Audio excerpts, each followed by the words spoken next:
till I get up. Time is barely on our side. I don't wanna waste what's left. The storms we chase are leading us, and love is all we'll ever trust. Yeah, no, I don't wanna waste what's left. And on we'll go, through the wastelands, through the highways, till my shadow turns to sun rays. And on we'll go, through the wastelands, through the highways, and on we'll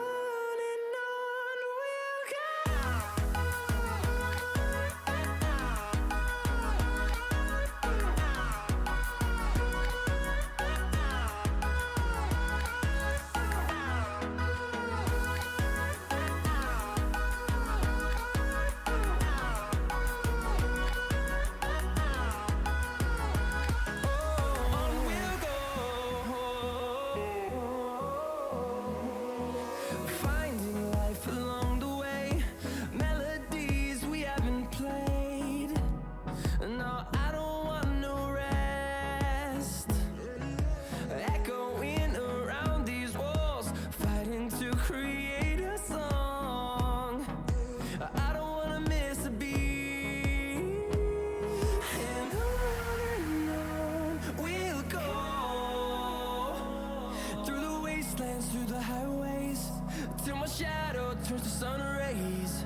And on we'll go, through the wastelands, through the highways, and on we'll go.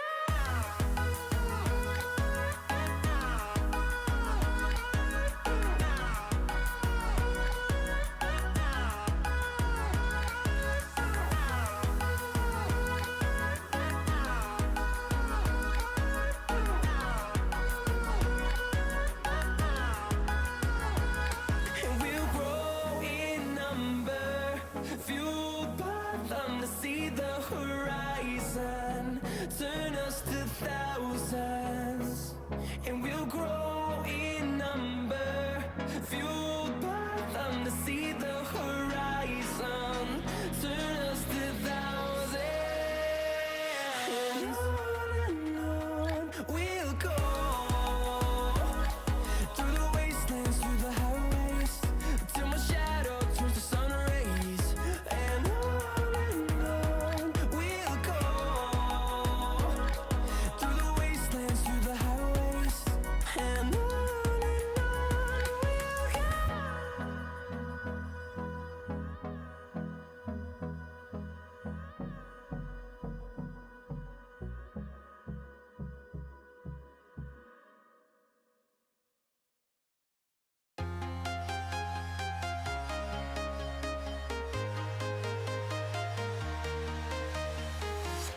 I'm walking alone, the streets are empty. The only thing I can see is my own silhouette. I'm getting stronger, step by step. The clock is ticking. Ladies and gentlemen, we are here for the third game of the week, or third series of the week, bringing you DZG Elysium versus Enigma Singularity. I'm joined tonight by Neebs, and we're jumping straight into draft. Neebs, how the hell are you, man? I'm doing pretty well, man. I got some pierogies, I got some Red Bull, and I got some vodka, so we're about to chill while casting this game, man. That is what I like to hear, and you've also got a Zeri-Ban coming in here for Elysium, so they opted to take blue side. We have Zen Singularity on the red side here, coming in with a Gragas Ban. I know that Jinx has been super hot contested. We're still seeing the Corkis, we're still seeing the Victors. What is the big thing that you want to see tonight in this series? I mean, I don't really know much about Zen Singularity. I do know their name is Zenigma. It's just like Sigma, just kidding. Anyway, but I would like to see Elysium do what they normally do with a nice, like flex picks, especially when they're on blue side. It looks like they have a lot of things to throw around, but I mean, they got rid of the Diana on the side of Singularity, so kind of takes away one of their flex picks. But I do think we'll probably see the Jinx, Corki, Victor out of Elysium's like first pick, right? Absolutely, and especially if we don't see the red 3 ban on the Jinx, I imagine you just always take that, right? Especially with the way that Morpheus has been performing, and I know that he's now joined with Silent Elements in the bot lane, who shifted down from top lane, so this is going to be interesting to see here for the side of DZG. They finally have the full man roster, and not going to be relying on having to pull from Arcadia's support with Magfries. So we do see the Hecarim coming in, so a lot of jungle focus here in these bans, and they opt to go for the Caitlyn ban. So now it's going to be up to Zymphonic, for anybody that doesn't know, that's going to be the coach for Elysium, to maybe determine whether or not he wants to go for this Jinx, or if there's something else that he wants to prioritize here as we start picking down. But how do you feel about a Caitlyn ban over the Jinx ban from the blue side here, or from the red side ban?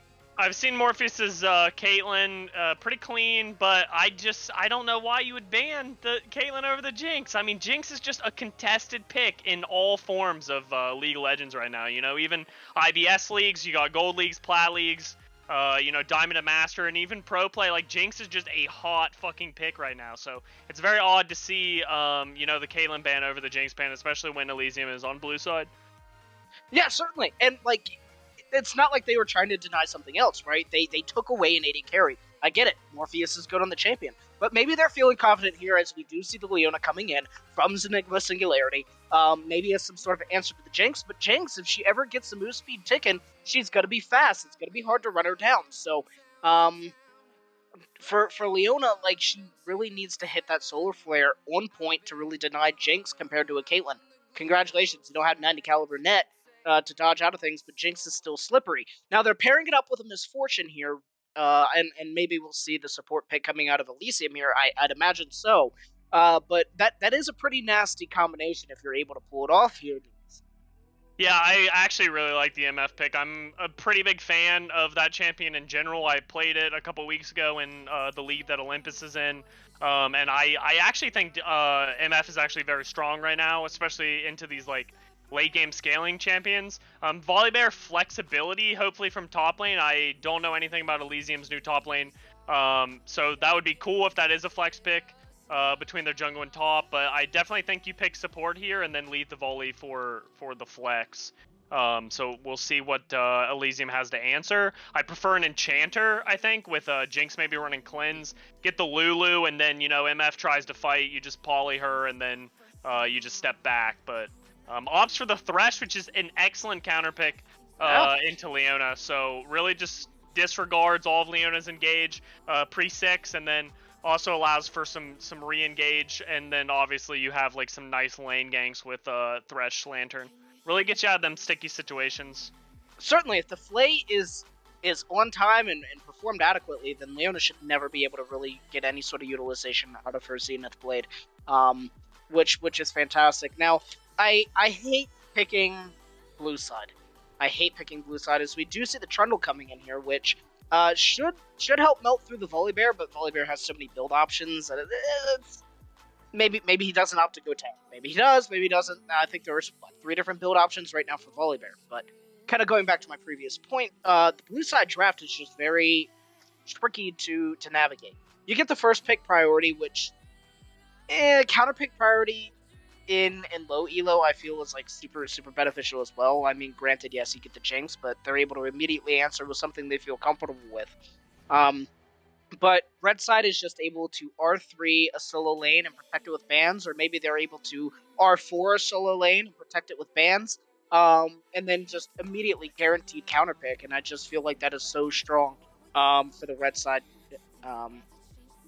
part of the map. But, I mean, blue side definitely has its advantages. You will, theoretically, in this case, get 1 guaranteed counter pick, but now you also have to deal with getting both of your solo lanes champ pools pinched with bans. So it's definitely an annoying circumstance to be in here, but we do see the Ahri ban coming in. We see the Corki ban coming in now. We're about to see the Orianna. So they're definitely going after Dopamine's champ pool here, and I imagine they should go for an R4 mid lane pick, your Neeps.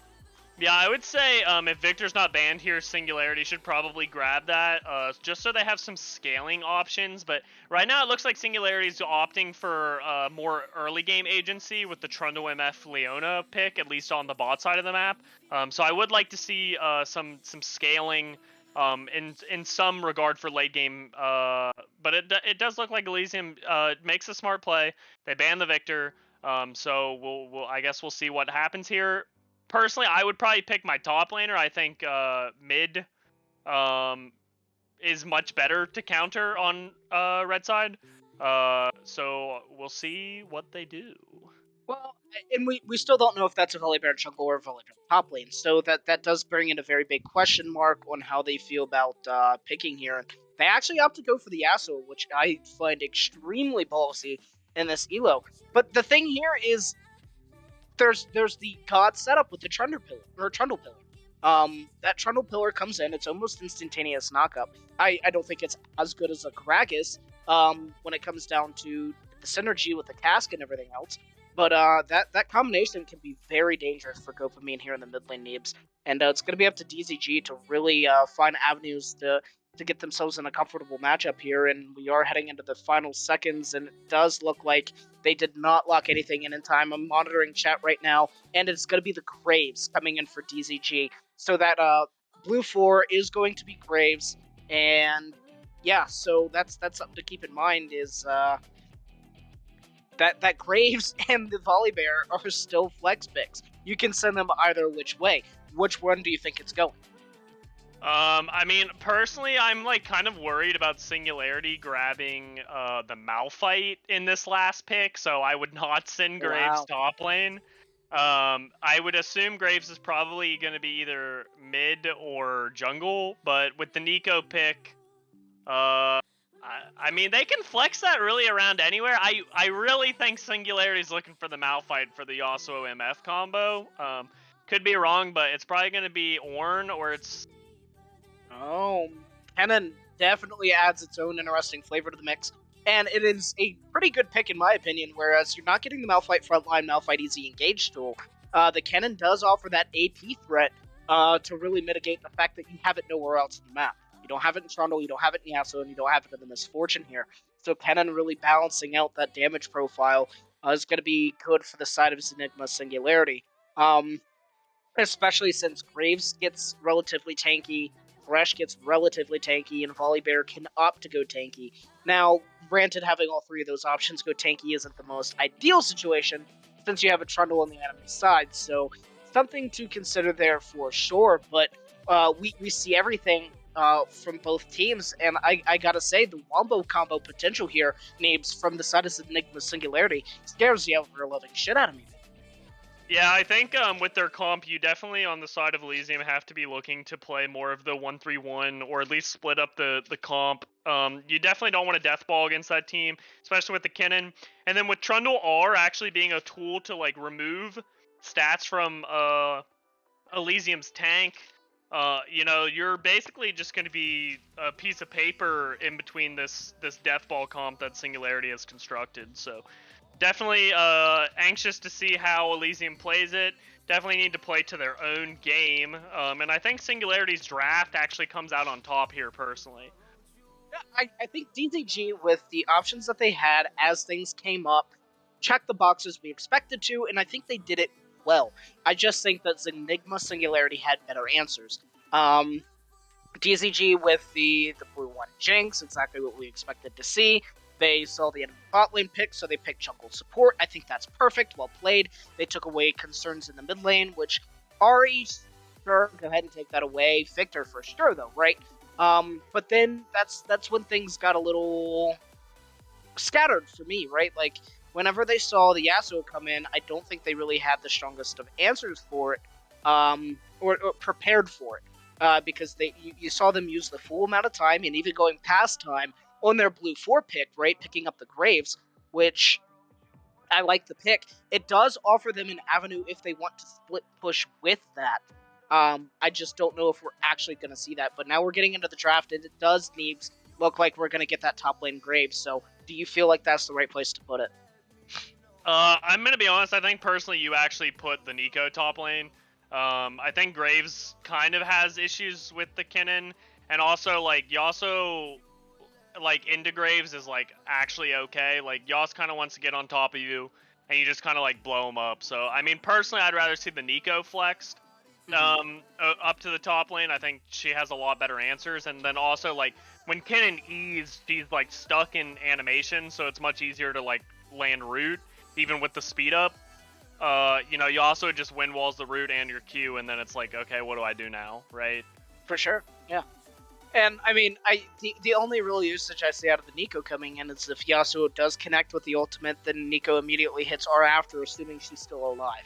So, it's definitely going to be a rough matchup here for DZG. But I just looking at this team comp, I have to agree with you. I don't think this was necessarily a mistake on the side of Elysium. I think that they're blue 4, blue 5, like what could have had better answers here. But I think overall, DZG just can't index into the 5v5 unless they get insane advantages in the solo lanes here, Ames. Yeah, I would agree. And I also think, come late game, I think Singularity's draft is just way better. Nico, even with the changes, I mean, she has jumped up to, I think, like a 52.52% win rate, so it's kind of jumped up there, but the damage is still not there. It doesn't really scale as much. I mean, obviously, Jinx and Graves still scale pretty well, but I mean, you get MF ahead and Yoss Kinnan, like, that is a lot of damage. Plus, Trundle just taking away tank stats from whoever's, like, your beefiest player. Like, I mean, there's not really much you can do, you know? Certainly, and for the rest of the community out here listening, some of these Nico changes coming in, her hitbox actually was increased, which you don't see very often in League of Legends. Two stats that you don't see change very often are going to be your base movement speed and your hitbox radius, so the fact that that was changed is interesting. However, they went ahead and buffed her Q damage across all ranks except for level 1, and they went ahead and reduced the cooldown on Shapeshifters, or Shape Splitter, which that is another thing that I want to talk about whenever we get into the game, is some of the mind games that Nico is able to perform. But with that being said, ladies and gentlemen, we are about to head into our spectate delay. Neebs, any closing comments that you want to make before we head in? Yo, let's get this game started and drink on, guys. Cheers. Absolutely. Well, ladies and gentlemen, we'll be right back bringing you the first game of DZG Elysium versus Zenigma Singularity. So stand by, 3 minutes, and we'll bring you the action.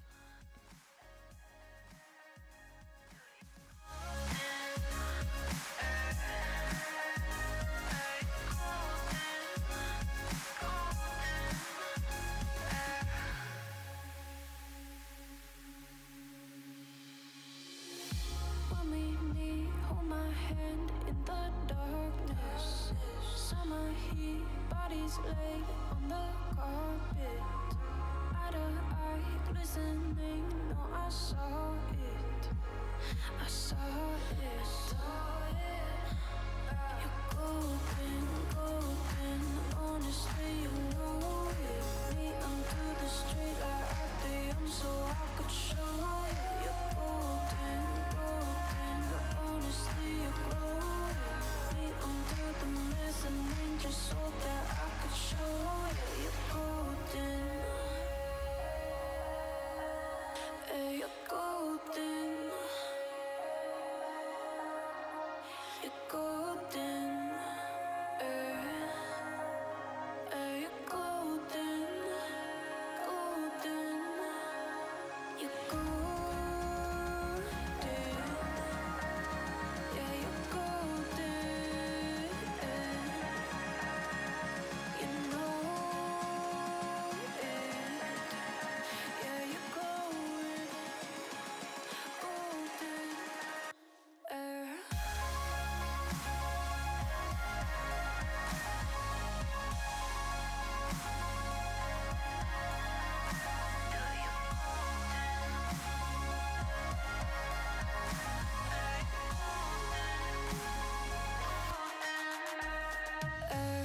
Golden, golden.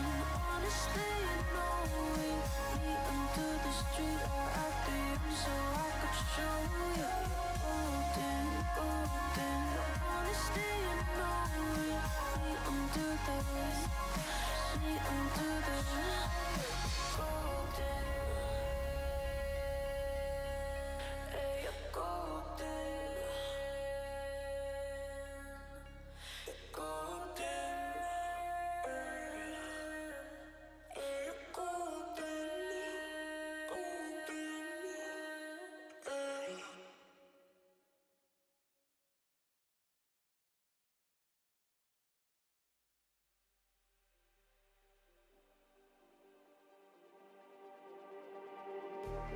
Just like the street lights lit this town, like a fire in a blaze, gotta burn it down. Can't be afraid to leave this out. We got this far, don't know how. I see danger in your eyes.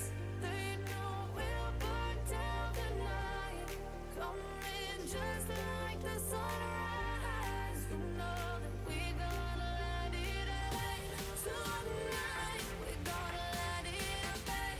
Tonight we gonna let it rain. Just like the sunrise, we gonna let it rain.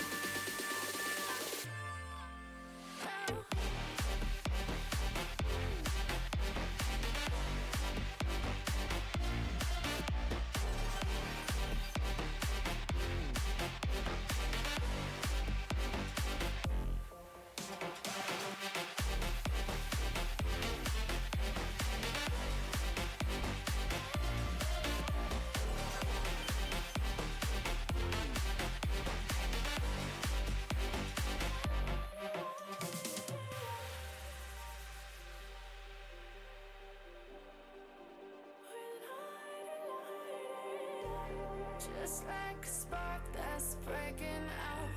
Can't make a stop, can't turn back now. We know that there's no room for doubt. No, we can't turn back now. I see danger. Ladies and gentlemen, we are hitting the rift, bringing you Elysium and Zenigma Singularity Game 1 as both teams kind of do a little fan out here, maybe looking for the standard 5-point. I'm not really expecting to see too much chaos here, but yeah, here we are. Neebs joined in again, and are you seeing anything crazy here from rune choices, summoner choices, anything that you want to comment on as we get in? Not sure about the electrocute Yasuo. I've not seen that in a long time. Oh no, we might have a little bit of action here as it will be LXMBLD looking onto the tunnel. He's going to flash a wall and he will get out to safety, but that is a flash coming out of the Zenigma Singularity jungle, and I think that's Alcinius? I'm not sure, but we're going to try our best to pronounce that as we go through. But anyway, you were saying the electrocute here on the Aslo. Yeah, that's I just don't know about that, honestly. I did like to see the cleanse coming out from Morpheus on the Jinx. That's a good play. Other than that, I think everything's like pretty standard. Electrocute on the cannons like fine. And then obviously Fleet Footwork top is gonna give him a lot of sustain. But it does look like LX Starbucks is starting red side. Trundle starting on blue. That's pretty standard. If this Trundle goes and does Raptors, I'm actually going to cringe, but I guess we'll see how the lane phase goes. Certainly, and, thankfully we're getting the Cloud Drake first, so that should hopefully open up some spicy choices later. But kind of wanted to talk about it as we're, looking at some of the Nico changes, but one of the things that I've dealt with a lot in just games and 5-man communications is the Nico mind games can absolutely throw communications for a loop. And it's something that's really hard to see the impact in from the outside looking in. If you're not in the game, right? Or you're not even on the enemy team, it's really hard to see. But, hey, Kennan's bot lane, everybody, Kennan's bot lane. Graves' bot lane, rather, because the Nico's on blue side. When in fact it's a Nico, right? And the next thing you know, the team's expecting Nico to be somewhere else, or maybe they're not expecting, a volley bear in the lane. So the Nico mind games can really throw in just a mindfuck to the enemy team, especially in gold leagues, right? When they're trying to still establish their communication. Thankfully, it is on the side of DZG where that communication is, as that hook will connect. But we're also seeing action here in the mid lane as well, as the stun will connect on the Akbar Camel, and it will be First Blood going over to LX Starbucks on the side of DZG Elysium with a great gank. It looked like the bot lane play fizzled out there as well, Neebs, but we definitely getting some action early on in this game with a 3-3-minute First Blood. Yeah, love to see it. Yeah, that was an incredible CC layer on the mid laner, and definitely getting that PTA proc into the electrocute coming out after was actually insane by Gopamine. So definitely a good look between Elysium's jungle and mid laner. I would have liked to see, actually I think that was good. That was really good. Absolutely, and the fact that Gopamine also had the patience and the heads up to walk around the one wall, didn't waste a single auto attack on that either. That was fantastic to see, and we're concerned about that mid lane, right? Concerned about what Yasuo is going to be able to do in the late game, and the fact that they're able to put Akbar Camel down a kill, and also that was his flash blown as well, trying to escape. So that's giving Dopamine the summoner advantage here, as we do see a two-man attempt here from the side of Zenigma. Morpheus will get caught up, and he has to flash out. Pops and cleanse as well, still running out for his life. Silent Elements with a great hook will ensure the fact that Alcidius on this Trundle will fall. The return kill does come through, as I think Double Up did hit the minion and did take down Morpheus. But DZG in a 4-man dive attempt here, picking up a 1-for-1, I think is ideal. I think they could have sat back, could have just gotten the one for they're nothing. looking for more, maybe. Oh, here Well, we we come. do see LX walking in here now, but I don't know if he'll actually commit. Only Played Trees and TJ are both down here, and they're both relatively healthy. And no, he'll just walk this one out. But DZG Elysium coming up and getting that return kill, definitely in their favor. I do think, like I said, that they could have backed off. They could have just gotten the one, and things would have been fine. But still, the fact that they got a kill in that situation is really good for the side of DZG. Yeah, clutch chompers by Morpheus. Him walking back, as you said, kind of troll, but I mean, he was probably just really excited because he got that kill, and he's on Jinx. I can probably hear him screaming in comms, I've got passive, keep going, but definitely probably should have walked away after that incredible 2v4. Yeah, certainly, and excited on so many levels because that is the name of the passive. So well played there.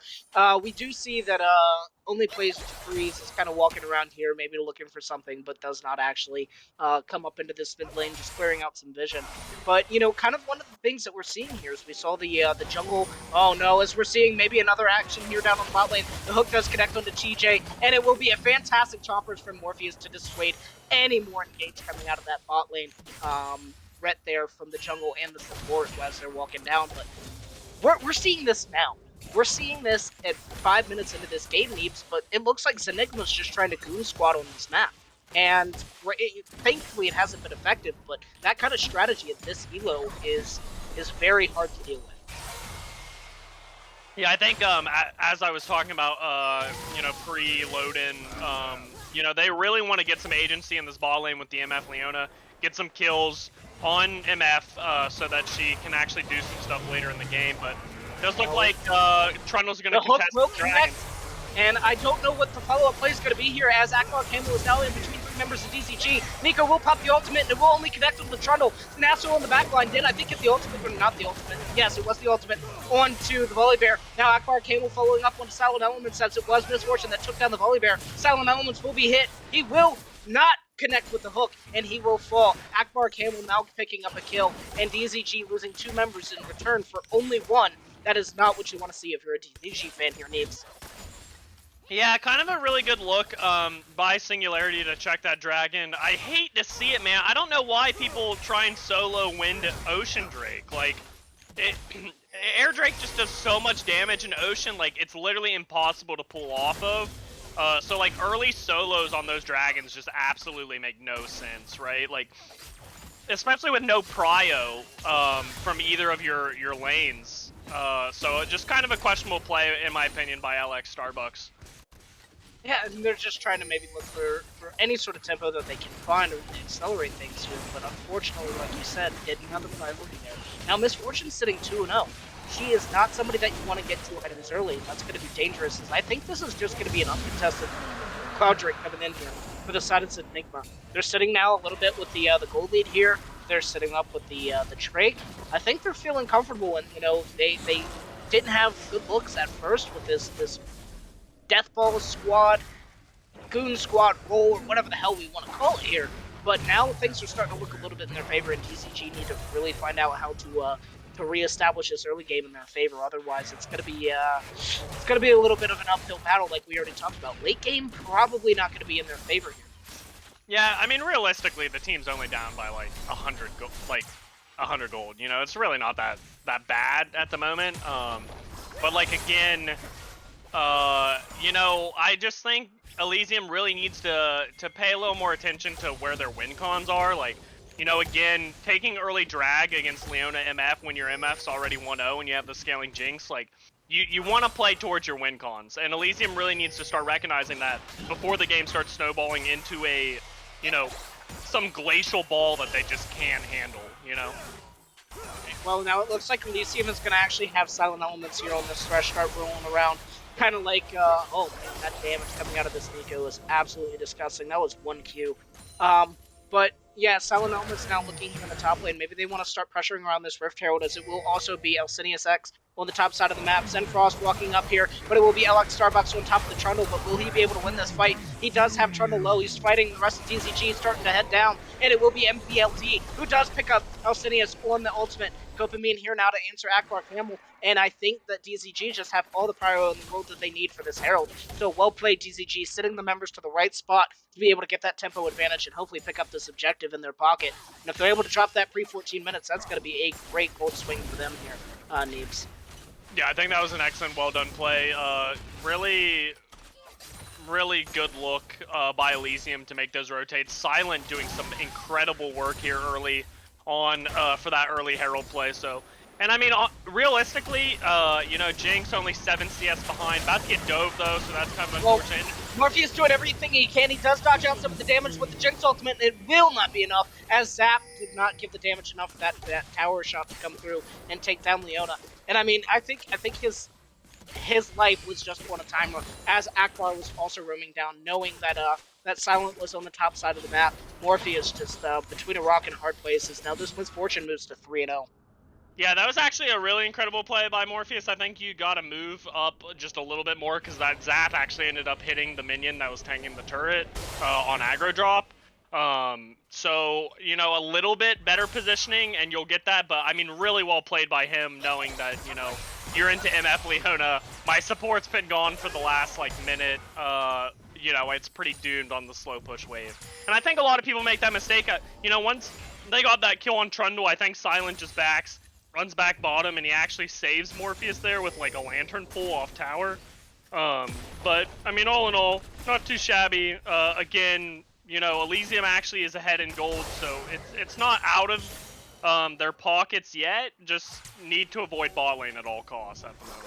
Yeah, certainly, or if they're able to find like the golden road to be able to shut down this Misfortune, that would be ideal. But it will be only place Tree here hovering in the mid lane. If they're able to snowball this Yasuo, that would be absolutely doomed for the side of Elysium. But another thing that we really want to talk about is that DZG, they lose their bot laner because they left him on the island by himself. Oh no, we're seeing the solar flare come down on Alex Starbucks. Is going to flash out, and I think he will live. Well played on that flash for sure, getting him out of there. Maybe a little bit of a look back in here as they're just going to take his Raptors. Silent Elements is here, is looking impressively. Plays back out City, has damage coming in now. I think the target's going to be, yes, the Yasuo. Akbar will fall. Target's everybody, baby! Holy hell! And that will be a huge ultimate coming in from Nico. 3 quick kills going over to the side of DZG. 40 seconds on this break here, and they will give them all the pressure that they need to establish vision control. But DZG, their jungle got invaded, and they said, nah, this is where we want to be. Now Zenfrost going all in, flashes on top of MBLD, doing everything he can to stay alive, but I think he will fall, and that will be a solo kill going from MBLD. Off of MBLD onto Zenfrost. Herald dropped in the mid lane, and this is just action all across the map. Neebs. Yeah, I think MBLD kind of greeted for that second play there on the top side. Just get it in, get it under, let it bounce back, and you're good, you know? Especially with Kinnan having flash. And then I also kind of think it's kind of a misplay. Taking mid tower is like really good here, but I actually think you want to put the gold on your Hullbreaker Graves to just like keep Kinnan from coming to the fights, right? So, I mean, and Dopamine's already ahead. So the Herald mid play, I mean, opening the map maybe to prevent some of these like 4-man roams might be the idea, but... Well, we are seeing a little bit of a desynchronized play there out of the side of Zenigma. The E coming in from the Misfortune was late.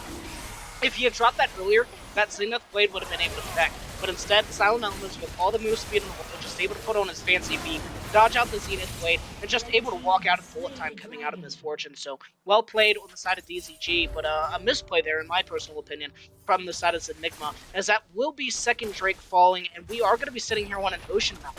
And NBLD just coming back up and smacking the tower as much as he wants. I think he should be fine. He has flash available. Kennen does not, so he should feel a lot more comfortable up here in this top lane, especially now that he has that completed Hullbreaker. But kind of going back to your point, I agree and I disagree with you. I definitely think giving the gold to the Graves, getting him that ideal situation is, I hate to reuse the word, but it is ideal. But just where the tempo of the map lined up, they were able to pretty much uncontestedly drop that Herald in the mid lane after that huge play in that bot side jungle. So that mid tower was just a victim of circumstance, in my personal opinion. So. And it's gold level plays, right? It's like, oh cool, we see it, let's do it, and it happens, right?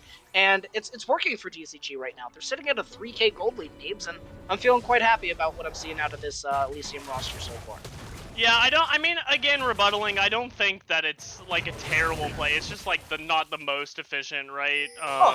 So I think that's fine. And again, as I said, the Herald mid also opens up the map, so it doesn't play to your win con, but it does prevent, Zenigma from just having free roam all over the map, right? And it opens up the map for yourself. So, I mean, either way, I think it's good.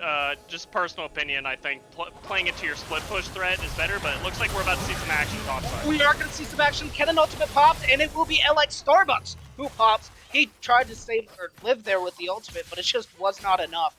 Tried to get the damage out on the Zen Frost, but jumping on top of a Kennen who had already was a little bit doomed there, and NBLD just wasn't able to offer anything in time to really help out his jungle there. And a quick death going over to the side of Zenigma is not what you want to see from DZG.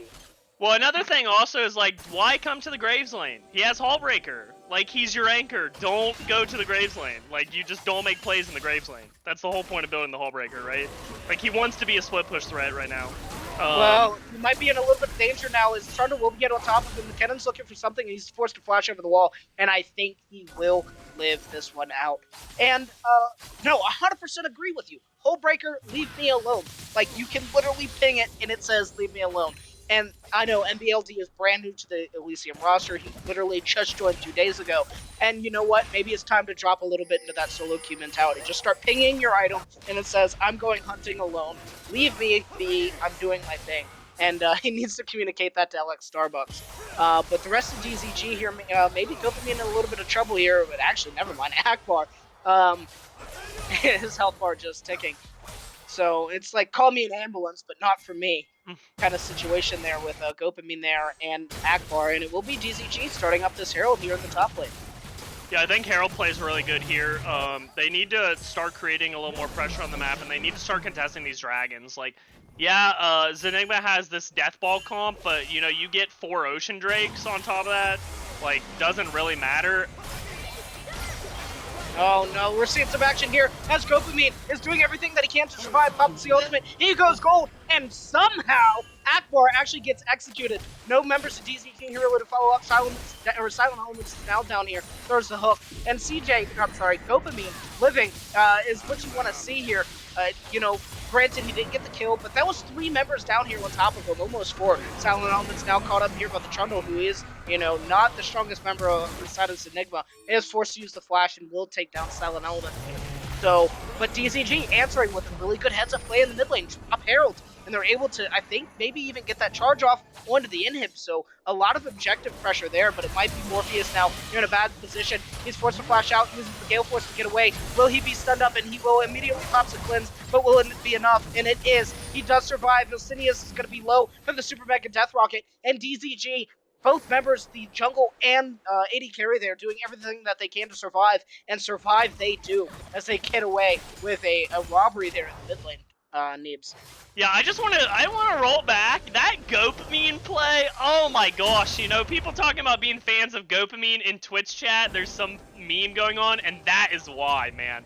That right there. This man every week has some insane play. Unfortunate, Yasuo gets executed, but still, just beautiful work by Gopamine, Elysium's mid laner. That was awesome to see. There was almost 4 people down there, and unfortunately Silent, just going to clear out some of the vision did get caught out. But man, if he had gotten the kill there, and he almost had more on the back end of that as well. And we're going to see some action here. Starbucks goes on top to onto the Trundle, but now we're seeing Nico in the back line. Only hits one with the ultimate. Only plays trees is going to be low, and they're going to be ticking. Alcinius did die on the back end. Leona falls, and so does MBLD to the Misfortune. Cannon is now falling to the Jinx. It will be Volibear who falls next, but Starbucks did take out TJ Misfortune in the process. Yasuo does pick up the Thresh here, and it now will be Copamine and Akbar in the 1v1, and it will be Copamine who comes out on top. I think he's just going to walk down and do this Drake by himself. It's going to be a little bit of a slow one just because Copamine on the Nico will have a little bit of a slow time taking this objective with the champion. He missed the Q on the dragon. Yeah, we're not going to talk about that. The insane plays, and he misses Q. But no, I don't think he's actually going to take it. Only plays tree, is going to be heading back with super low death timers. Alcidius is now here as well, and we just might see another fight break out over this objective. Yeah, what an emotional roller coaster. Unfortunately, I think Trundle just gets back to the dragon in time, which is going to put them on soul point. But we've seen the teleport channeled. It is Copamine now down here. He's on the other side of the enemy team.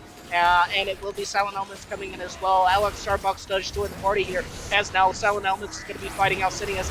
Starbucks is heading that way, but Copamine is now in the 2v1, and I don't know if he's going to be able to pull this one off. He does take Only Plays Tree very low on this Leona, and he will be dominating as he takes them down. Damage now coming out here as Morpheus joins the fray. Damage ticking, and it will be TJ looking low on the back end of this fight, but Jinx over there with the double kill. I wasn't even looking there. Did pick up the Trundle, did pick up the Yasuo as well, and then Misfortune dies. DZG coming back real quick with an answer, and Kennen didn't even bother walking down here. He thought the team had it, and Kennen having access to that Tempest is huge for these team fights. You have the Deathball comp. You need to send everybody. Why in the hell is the Hullbreaker Graves with the team, but your Kennen isn't? That is something that needs to be answered for the side of Zenigma if they want to start winning these fights here. Needs. Yeah, I think they kind of thought that Trundle would get there sooner and they could just do the dragon without the TP response by the Nico. And then on top of that, and I would have to watch the, VOD, but I actually don't think Kennen had his ultimate by that fight timer. I think it came up as he was pushing top lane. So he probably said, oh, I'm not going to have ultimate, misjudged the timer and just said, you know what, I'm just going to push top lane. Did get the top tower in rebuttal, so not incredibly a loss, but you know, you're every bit of 6k behind now on your Deathball comp, and the agency that your bot lane early game had has just now been negated by, Jinx having 2 items and your MF having 1. So, really good looks on the side of Elysium. A lot of shutdowns coming over. I mean, it could have been planned the entire time. Give the MFs the shutdown. Run her down later, does not matter. So, pretty good look. And then, they tapered off the drag soul timer, so really well played by Elysium to recognize, hey, we gotta run this dragon even though nobody has ultimates. DZG, I think, is just getting away with robbery left and right. Silent Elements just going into the dragon pit and 1v1ing Trundle, who was just so far behind for as long as he did. Could never be able to happen, right? Copamine going into the back line and fighting TJ and Only Plays Trees by himself for however long he did shouldn't be able to happen. And then also the fact that you have Graves in this Hullbreaker joining these fights as often as he is should not be able to happen. So DZG is getting away with a lot, and I definitely think even in this dominating performance that they're displaying, there's still a lot of avenues for them to clean up and reinforce. And if I were the coach for this team, I'd definitely look at MBLD and say, hey man, if you're going to play with the team, fantastic. Love to see it. Itemize differently. Hook does not connect through the Trundle pillar there, as Alcinius, I think, will live this one out. But DZG, 5-man in the mid lane with their Hullbreaker Graves. So Alcinius is now getting focused up by MBLD, who's with the team, and it will not actually connect as Super Mega Death Rocket also goes wide. But it's just something that I think can be optimized. They do need to have this Graves in the side lane. And honestly, I don't even know if I'd put this man on teleport if you're taking the Hullbreaker here, Neebs. I mean, Hullbreaker's okay. With all the fighter item nerfs, and a lot of the mitigation going over to damage, as far as your defensive choices, I mean, that's kind of why Hullbreaker's in meta now, right? It gives you so many stats you know, defensively, and then it gives you the solo lane push power. I don't think grouping here is necessarily bad since you're ahead. Oh, but that I do hook think... does get actually followed up, and he does not. Sorry for the interrupt there. I thought we were going to have some action. Oh, you're fine. In an unideal world, though, you know, like, if Kinnan is stronger, like, you're just playing the anchor game, right? But, I mean, so, yeah, maybe not as efficient in team fights, but I do think Hullbreaker is the choice, just because it gives you that versatility of either anchoring or team fighting with good defensive stats. Oh, I agree, and we are seeing the action now. Silent Elements does go in with a 3-man play, immediately followed up by the Volibear and the Nico ultimate, and that is going to be a lot of damage as Lily Starbucks going on a killing spree. Quickly answered over as Yasuo does pick up Starbucks.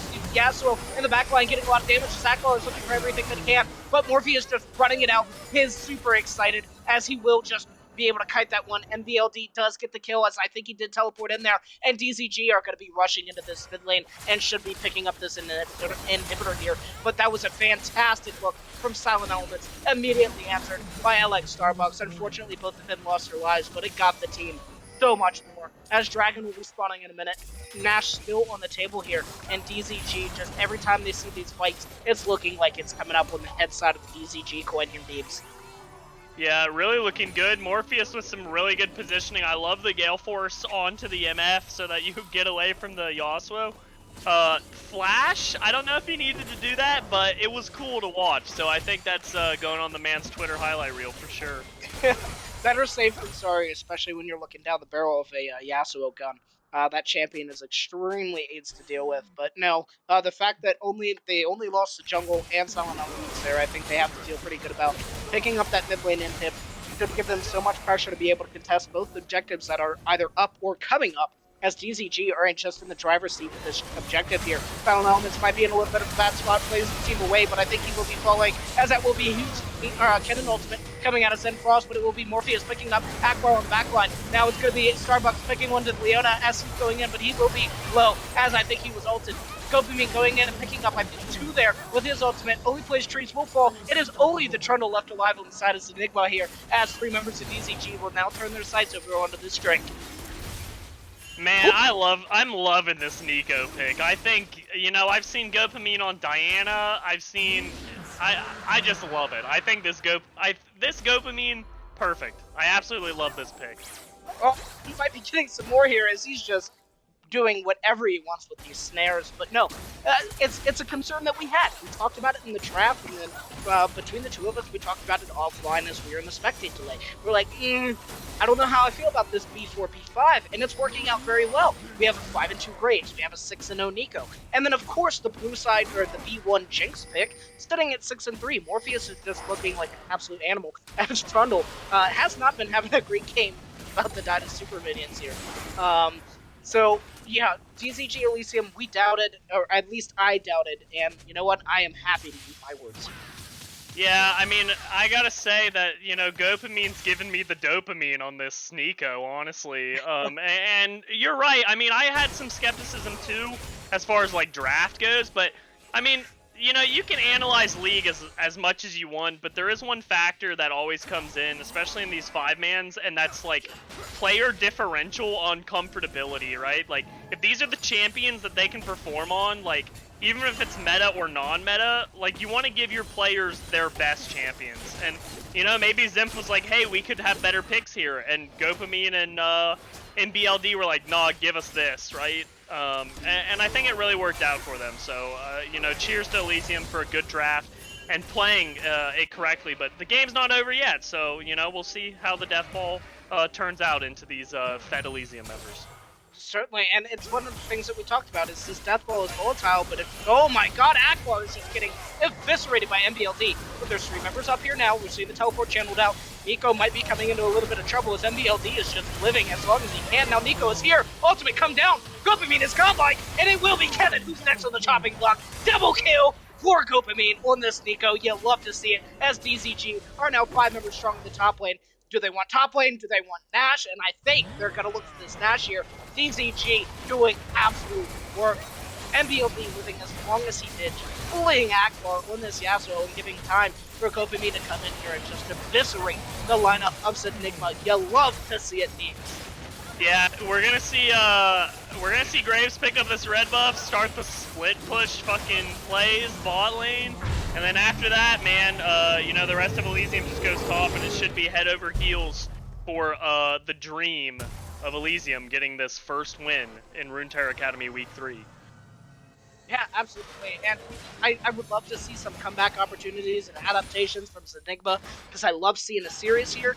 But kind of like you talked about just moments ago is like you can be as analytical as you want and talk about what should work and what shouldn't work. But I mean, gold leagues, plat leagues, even diamond leagues, like none of it matters. Like you can be like, oh, this is gonna happen, and then the next thing you know, the asshole goes 20-0 where he goes 0-20. Like there's certainly that volatile component of these leagues. And I mean, I'm talking to the man who had me cast an hour-long game where I thought it was going to be over like 20 minutes before it actually ended. Um, so it's just always a journey here, and got to be really able to expect anything when it comes down to these leagues for sure. But I mean, that's part of the exciting thing of it, and that's one of the things that's a lot more exciting than I think pro play is just like the things that you're able to see in these leagues. Like I casted the Elysium Soul game recently. Where else are you gonna see that? But coming out of DZG, I mean, granted it didn't work, but it was fun to watch. As now we are seeing Zen Frost here up on BLD, and we're seeing exactly what you wanted. Bot lane inhibitor will fall. DZG just able to bully their way into this base, and it's looking like a last-ditch effort here. Zen Frost goes in with the Kennen ultimate, and it will be the Nico coming in immediately. And I just saw Kennen disappear, followed by Akbar dying on this Yasuo. They're turning their sights over to Leona. Misfortune doing everything that they can to get one volley into the enemy team, but it will not work as Morpheus, I think, was excited and just able to walk that one out. Nexus Tower 1, Nexus Tower 2 will fall. I think DZG is taking everything that has a red health bar on it, and this will be their sights turned onto the Nexus. Leona leaves the game, and this Nexus will go boom as DZG pick the first game in this series versus Nicholas Singularity. You talk about casting a game of Aurelian Soul last night. I want to talk about this. Are we about to cast a game and a draft where Nico is actually banned? Like, is that what happens game 2? Because I think it might. This man was 9-0, and literally Kennen goes in, and CJ's like, my ult's bigger, right? Like, it just did not work out for them. As hopefully we will get some of these damage charts, and if not, League client, Riot, how many years have you had to fix this? And you just haven't been able to do it. But look at those damage charts. 20,000 damage on Gopa means Nico. Just an absolute madman here from the side of DZG Elysium. And I think that's maybe they're not lined up well. As yes, that is correct. The 6-3 is going to actually be that's going to be your Jinx, right? And so Graves didn't do a minor amount of damage either. He came in, he had 15k damage. He was looking really strong. I think that's LX Starbucks on the 15k there as well on that volley bear. And it just was a very unfortunate game for Alcinius X, and I think Elysium just had their number. Yeah, I think really well played by the side of Elysium. I hate to see the 0 control wards. That's kind of cringe, guys. Come on. But man, oh man, dude. Actually, who is that? Who is that? That was gonna be Graves. Oh, Yep. come on, man. But, ladies and gentlemen, thank you so much for joining Game 1. We're going to be heading into the delay to bring you draft for Game 2. Meanwhile, myself and Neebs are going to talk about some of the things that we want to really see change for either side, and then bring you to that in the draft. So, hang tight. Game 2 coming to you shortly.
I just can't let you go. Lord knows that I've tried to. You said I was the only one. No one likes being lied to. You made this mess and left me with the pieces. Now I wanna burn all the bridges between us. I can't focus, I can't forget. I've been thinking too much lately. I just need to clear my head. I just need to clear my head.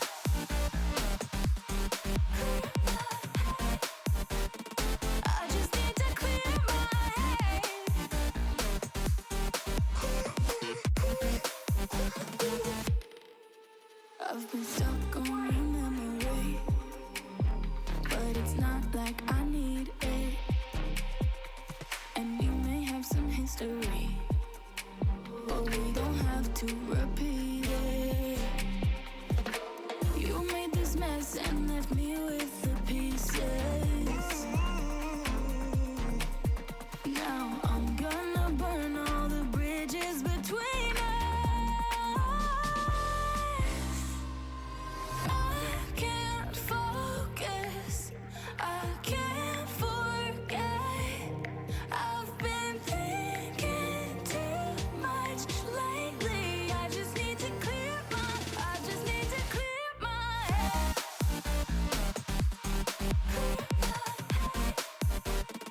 I just need to clear my head.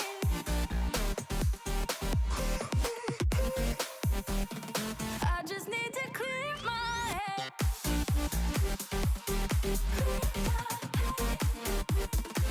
just need to clear my head.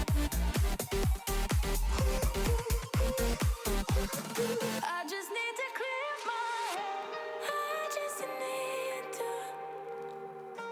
I just need to clear my head. I just need to.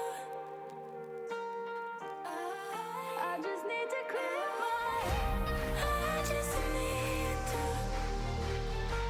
I just need to clear my head. I just need to.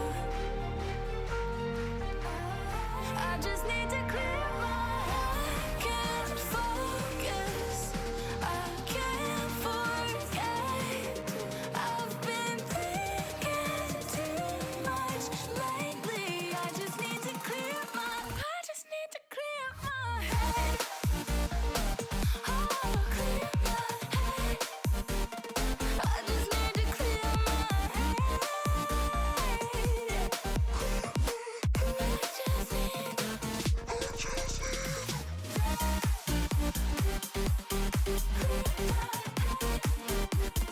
I just need to clear my head.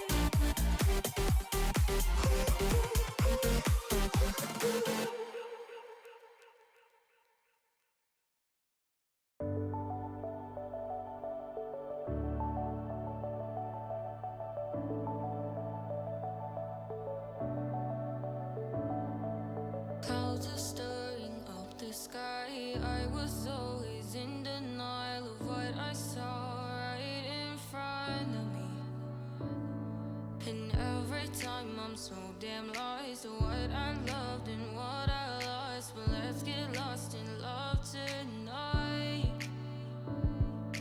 Hear a second voice inside my head. It's telling me to say tonight again. And hold on to the words we always said would be forever, forever. Wait another day to clear my thoughts. So jump into a love that won't be forgotten. Forever, forever. Let's run away together. Let's run away together. Let's run away together.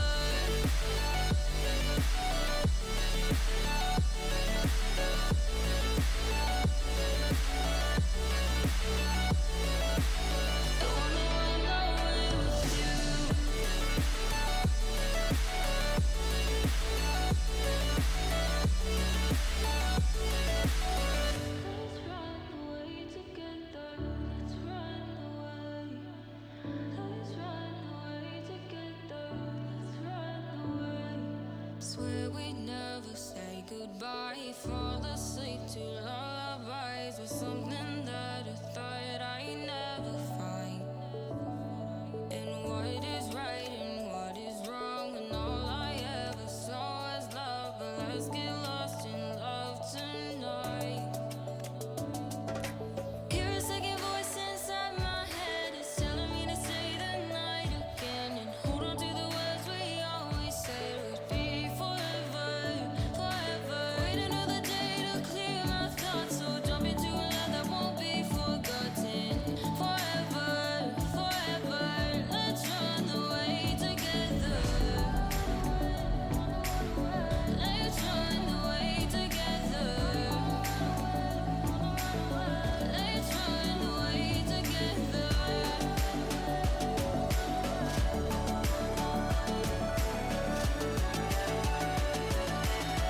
Let's run away together.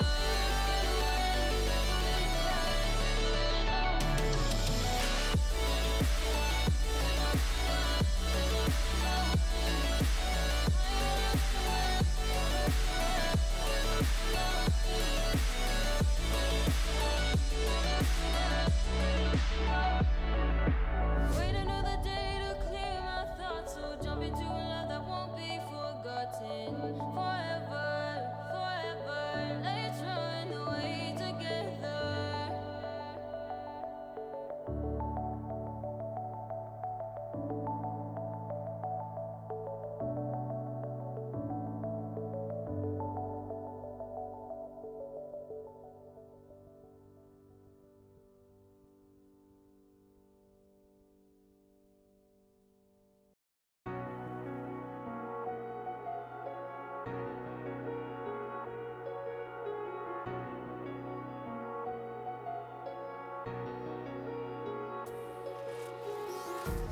Empty hearts and neon lights, they're playing with my mind. Gotta get out of here tonight. Oh, I wanna run off and fly, and I'll tell myself it's fine to be alone, just to find somewhere that finally feels like home. Oh, oh, oh. I hate all this overthinking. Oh, oh, oh, oh. The more I swim, the more I'm sinking. Take me to a world of silver. No more heartbreaks, tears, painkillers. Take me somewhere unfamiliar. Bring me back to where we started out. Get me out of now. To where we started out. Get me out of now. To where we started out. La la la la la. Oh, oh. Get me out of broken hearts and starting fights, turning truth to lies. Gotta get up, stop wasting time. Yeah, I wanna run off and fly,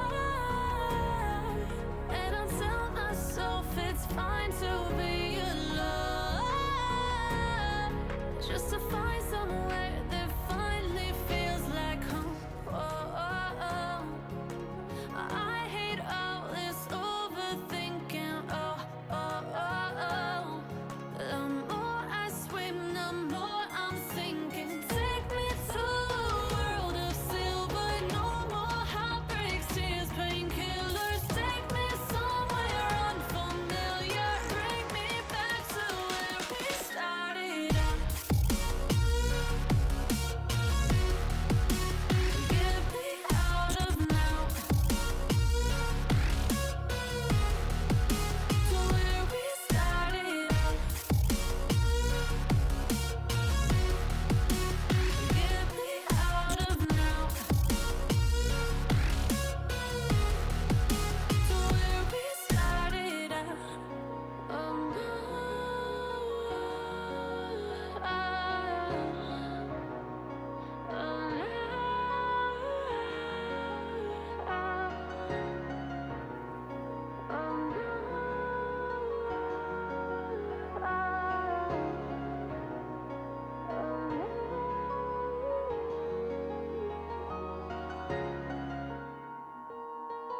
those hazard lights can't stop me.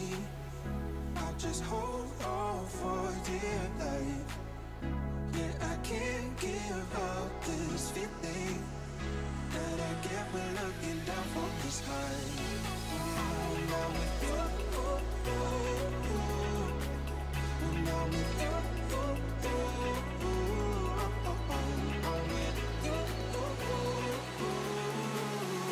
that I get when looking down from the sky.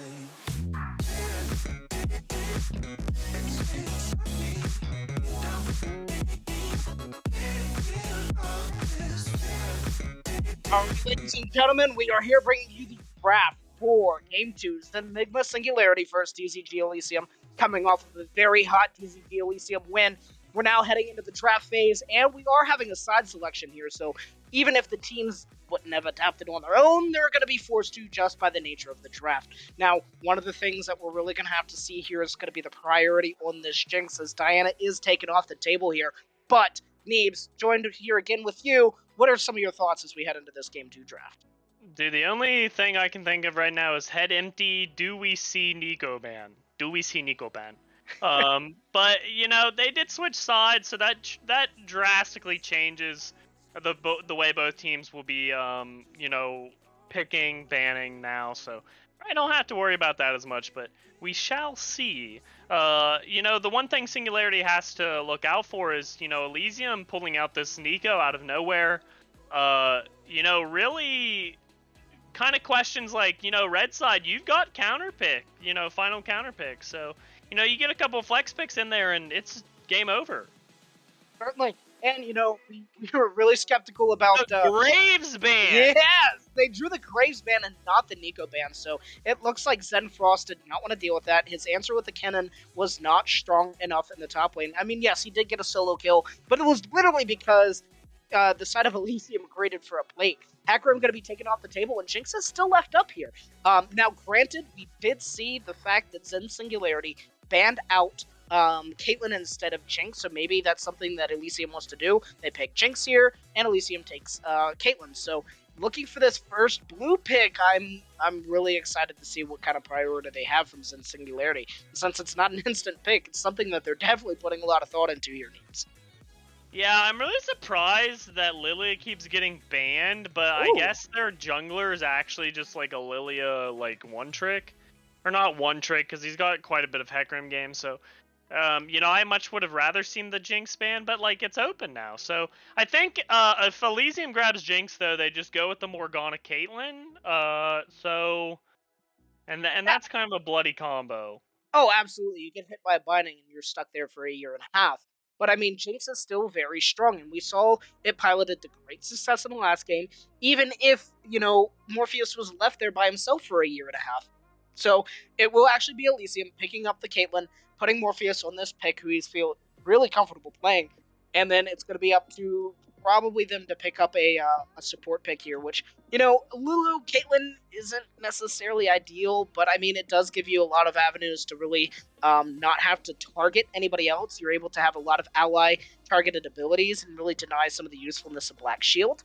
And we will be seeing the Volibear again here from the side of Elysium. So, DZG, definitely giving a little bit of flexibility to wait to maybe see what this AD carry pick's going to be before they lock in their support here, Neebs. Yeah, just kind of it's just such a weird... I don't know, I like the takeaway. I think the Caitlyn takeaway is smart. Especially if, their AD carry on the side of Singularity doesn't really play a lot of Jinx. Oh. But...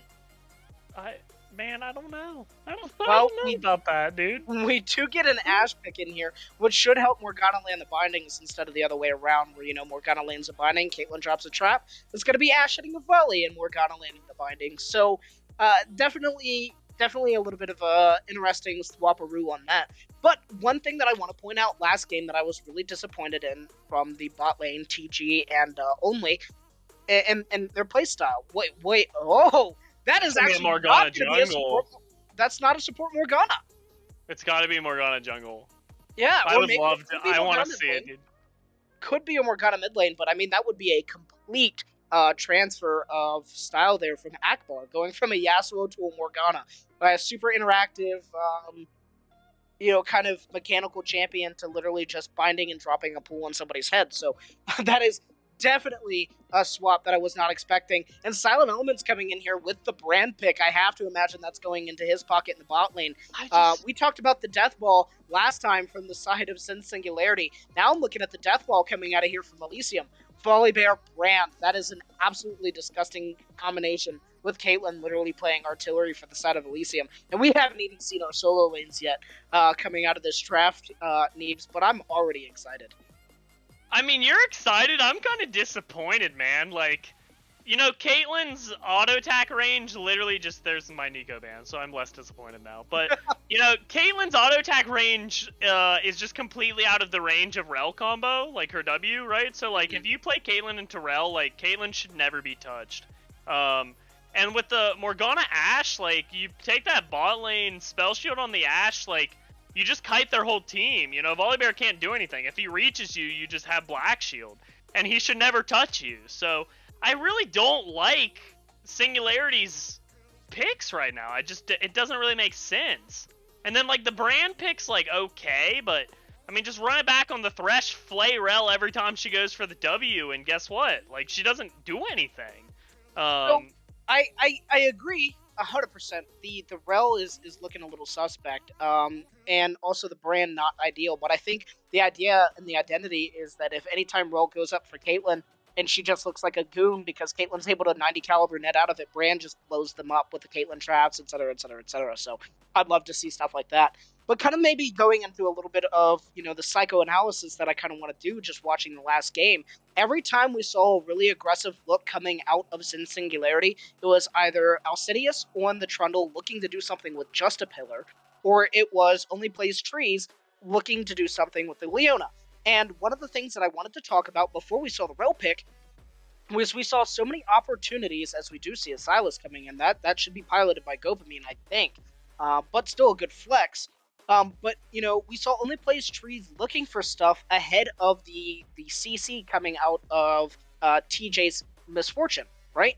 We saw the opportunity for the Misfortune E to really set things up, but it was literally just Only Plays Trees seeing something going for it. Maybe that's something they want to have here, is Only Plays Trees really be their aggressive engage opportunity. Now, I don't know if you necessarily want to engage on this, and I take that back because we do actually have a Malphite coming in here for the side of Singularity. Why would you pick Malphite into Sylas, man? I don't get it!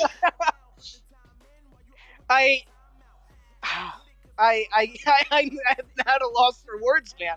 As I completely agree, as we do see Akshan coming in here, you have to imagine that's going to be piloted by Akbar, and that should solidify Morgana coming in here into the jungle for Alcinius. But no, I 100% agree. You're giving a beautiful ultimate over to Malphite, or over to the Sylas here. And even then, like, the other ultimates that you had available aren't bad at all. Rel Ultimate's pretty decent. Malphite's pretty good. Akshan allows you to have the execute. Ashe Ultimate's a great pick tool. So Sylas, probably piloted by Gopamine here, unless they want to slide that into the top lane, just have the direct counter matchup, and it actually will be the Poppy coming in here for the side of Elysium, which I can't say I'm a fan of. Cannot say I'm a fan of, but yeah, it's they give Sylas everything that he wants here, and man, gold drafts, man, gold drafts coming out here in this game too. It's certainly interesting to watch for sure. I just don't get it, man. Last game, fairly decent draft. I mean, Trundle actually counters Volibear, so I'm like really surprised I picked the Trundle last game. But like, for this draft, like you have the opportunity to get like some good, some decent counter pick during like B3. Okay, you screw yourself over picking Rel into Caitlyn. You're just gonna get outranged. It doesn't matter. Okay. Ashe Morgana would have been really good into whatever the side of Elysium picks, just because, you Black Shield and Kite. Like, there's no way to stop Ashe from kiting you at that point. But you opt for the Morgana in the jungle instead, which, granted, does have one of the fastest clears in the game, if piloted right, but, like, Volibear's clear speed is also, like, pretty good. I mean, you can get to to scuttle with the 6-camp clear at 316. You know, whereas like Morgana, it's like 310 if you play it correctly, right? So, like, to me, if you're doing a 6-camp clear, like, I don't get it. And then picking Malphite when Silas has already been selected, like, Silas does counter Malphite, like, pretty heavily. Now, I think it was kind of a misplay on Elysium. Like, the Poppy pick is kind of, like, doesn't make any sense, really. You could have just, you know, flexed the Silas topside to deal with the Malphite and then got, like, a true proper counter into the Akshan. So, I think a little bit of a misstep on Elysium there, but I mean, Elysium literally had the opportunity to counterpick every single one of their lanes here. Like, that makes no sense to me. I agree, and you know, I had to pull up my calendar and make sure that it was February and not December 25th, because DZG literally got gifted the Malphite counter. Like, Silas with a Malphite ultimate is absolutely terrifying. And my brain is very single-minded focused when it comes down to the Poppy pick, right? Immediately whenever I see Poppy, I just look for dashes. And yeah, denying Akshan is going to be nice, and maybe denying Rel, but I just don't know if it's worth picking up that champion. But I mean, Poppy is able to do a lot more. The tackle into walls is nice, the percent damage on her Q is nice, and the disengage with the ultimate is nice as well. So I'm not entirely hating on the Poppy here. I just think that there could have been a better option for the side of Elysium there. But I mean, Poppy still works out and should do fairly well into the 1v1 and the Malphite, unless it's actually going to be Volibear top and Poppy in the jungle, which it's not going to be the case because we already see it locked in here. They could trade. I just doubt it. So, go ahead. I was just going to say, I would have actually preferred seeing that. Because, like, I don't know exactly what the Poppy pick is for. I mean, you can't W the Malphite R, and yeah, like, you stop Akshan dash. Oh, they actually did trade. They did trade it up.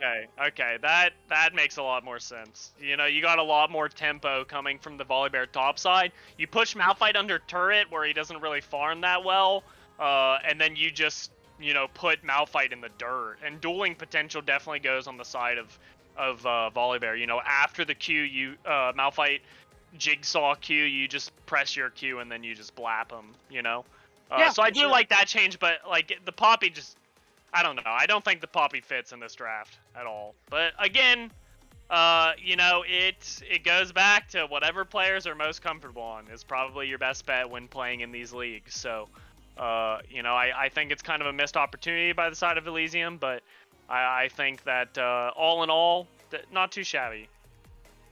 Another thing that we really need to talk about too is Alcinius needs to have a much better game this time, because he is the only AP threat coming out of the side of Zenigma Singularity. So it's going to be a lot of interesting things, and one final comment that I do want to make is that DZG did not have a teamfight comp that was on the level draft-wise as Zenigma did last game, and every single time that there was a team fight, DZG took it. Now they have a much better team fight comp, especially into the side of Zenigma, which Zenigma has some good tools with the Malphite R. But if they're able to navigate as well as they did, then this should definitely be a DZG win. I give the draft to them 100%. Any closing comments that you want to make here, Nate? DZG, DGZ, DGZ, DGZ. Let's go, baby. All right, ladies and gentlemen, you heard it here. We gave our thoughts, and we will be bringing you Game 2 live in just a couple moments as we do hit the spectator delay. Ladies and gentlemen, hang tight. Game 2 coming to your screens very shortly.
All right, here we are in Game 2 of DZG Elysium, taking to the Rift for the second time versus Enigma Singularity, as I think we're just seeing another 5-man spread out. Hopefully we'll see another First Blood. That was always super exciting to see, as we saw last game. But kind of going through everything, not seeing anything too crazy myself, but Neebs, do you have any thoughts on some rune choices you're seeing, or maybe some of the summoner spells that you're seeing you want to comment on here?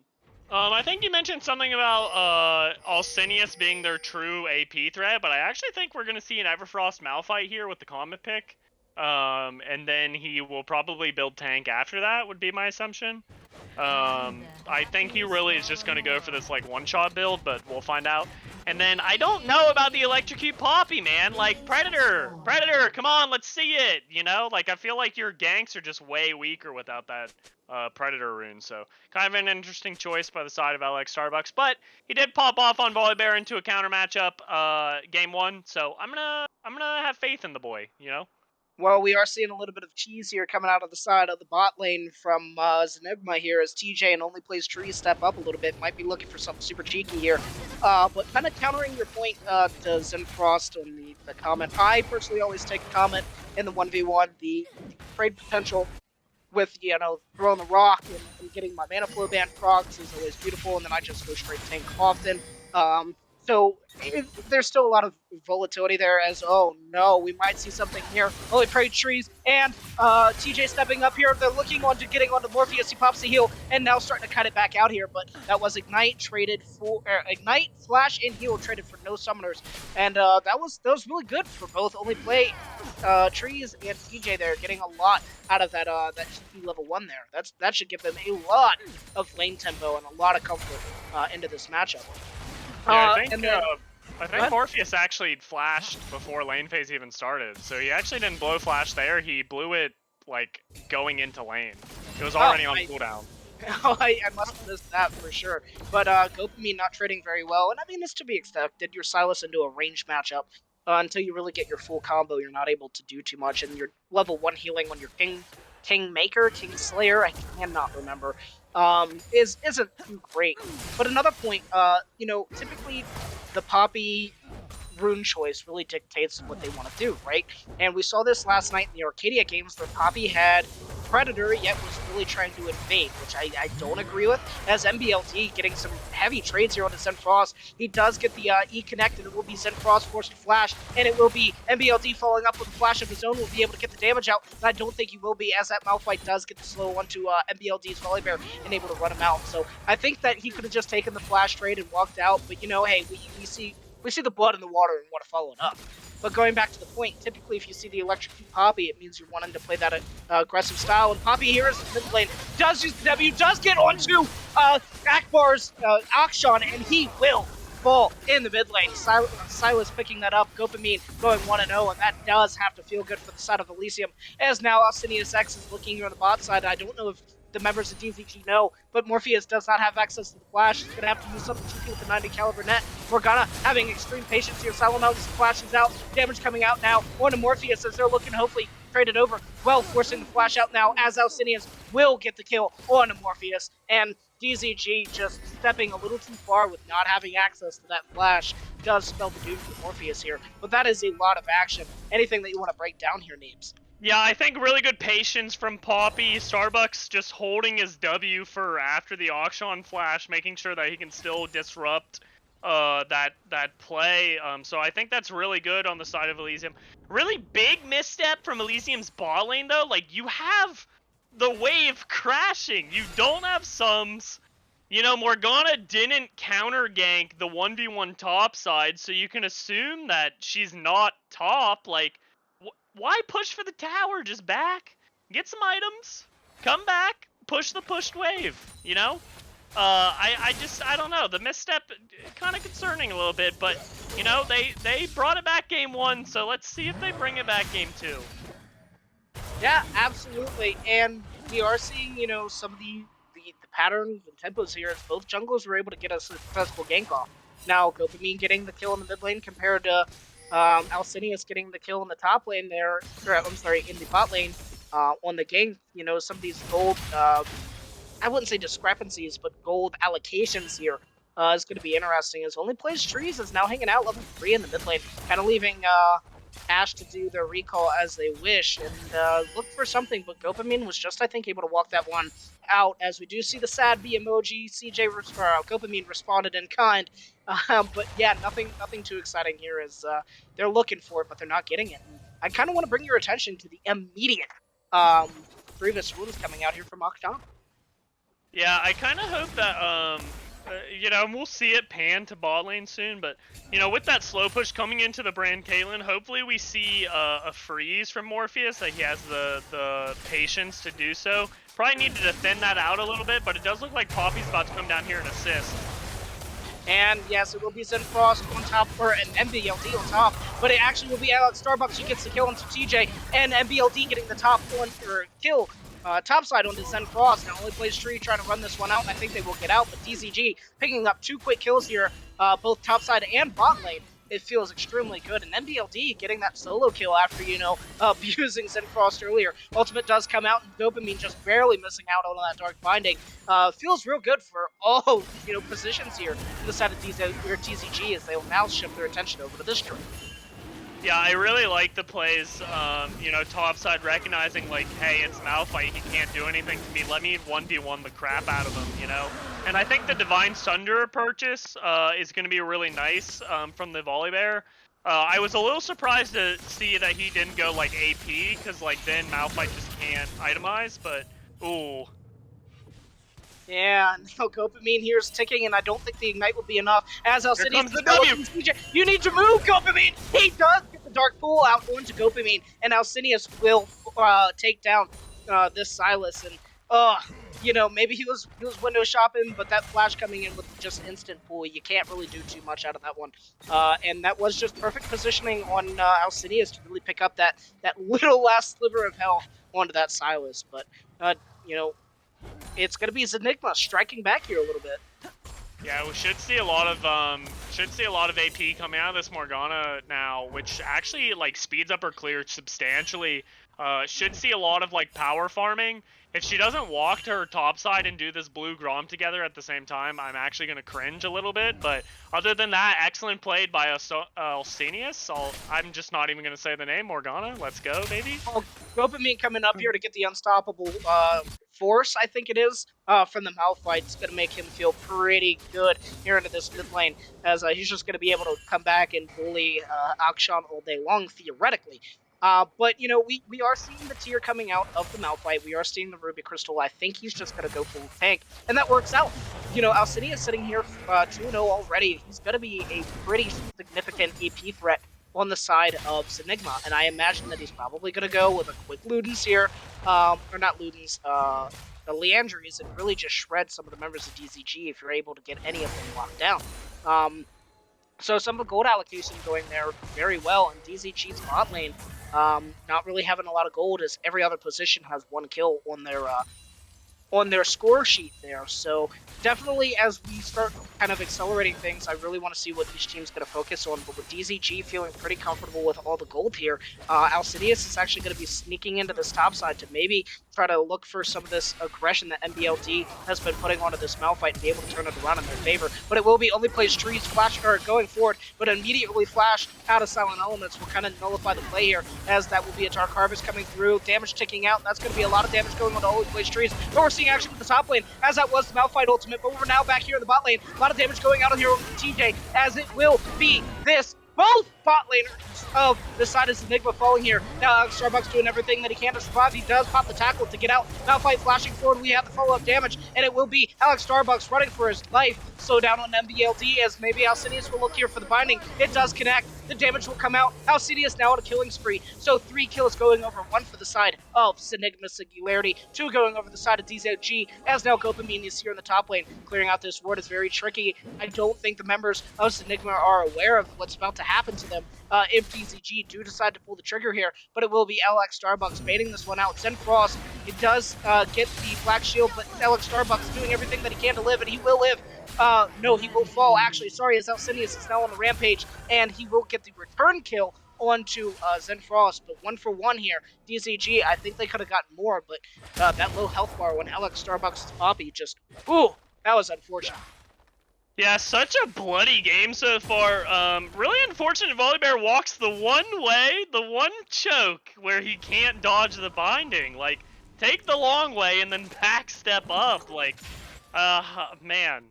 Just giving Morgana the free Qs with this 4-0 Morgana jungle right now. Absolutely love to see it, though. You know, not a very often pick that you see, so I like that. I like it quite a bit, actually. It's a redemption story here for Alcinius. He had such a lackluster game one, if I'm being honest. There was a few good looks on the Trundle, but mostly he just popped R, and that was really all he offered. Maybe he had a couple decent pillars. But now he's in the driving seat to really lead the charge against Elysium. He's the only member with gold on the team, as DZG now focus their sights over this Rift Tail. Alcinius, if he gets targeted, if he mispositions, then Zenigma's entire threat just instantly becomes nullified. So, really going to need to keep our eyes on this member, as the other positions of DZG are just doing fantastic. Dopamine's roams, MBLD in the 1v1. Even the looks coming out of LX Starbucks have been fantastic, and DZG with the 2v2 bot lane has been awesome as well. So it's really going to be up to Alcinius to do something here for a miracle for his team and really get this tempo swinging in their favor, Neebs. Yeah, I think everyone's looking pretty good right now on the side of Elysium. They get that Herald, which should really navigate them into a lot more tempo, especially if they can get this Herald down and then get Drake to even further that tempo lead that they have with this gold lead. So kind of looking forward to that. I think Gopamine probably going to clear this mid wave. If Akshan looks to back, they'll force the dragon. If not, they'll just get prio mid, and I think you just look for the Drake as it looks like, Singularity's on that right now. Right, and this is going to be a huge game-breaking moment for the early game, as they are going to be looking to fight. The stun does come out onto only trees, and he will go, down to the graveyard, as it was a return kill. Morpheus does fall, and it will be Alex Starbucks following, sorry, not Alex Starbucks, MBLD falling onto 1v1 from Zen Frost. Now Dopamine does have access to the Ashe ultimate. It does go wide, he does not connect, but he will end up getting the kill onto Ashe anyway. Now Alcinius is left alone versus Brand and Gopamine. Brand does fall. It's going to be Alcinius versus Gopamine, as he is trying to get onto this guy. If he does get that shut down, it's going to be a lot. Damage coming through, and he does get it. That's a lot of gold going into Gopamine's pocket here, as now Akshan is in the bot lane versus Gopamine. Will he be able to win out 1v1? We're seeing Akbar K will get on top of him. Gopamine must be waiting for cooldowns here, but he will be ticking, and I think he will be falling, as that Ignite will end up bringing him down, and it will be Akbar bringing back Alcinius to life, and that is just so much action going on. DZG ended up getting the Mountain Drake, and it will actually be Hextech Soul that we're looking at here on this map, but that is so much action going on. Unfortunately, we did not get to see what happened in the top lane, but that was actually Zenigma taking the gold lead for the first time in this game here, Neebs. Yeah, I think top lane just, Malphite had ult, Volibear did not have ultimate. Or maybe his ult damage didn't connect, but, the Malphite picking up that Frostfire Gauntlet there instead of going for the Bramble, which he had originally purchased.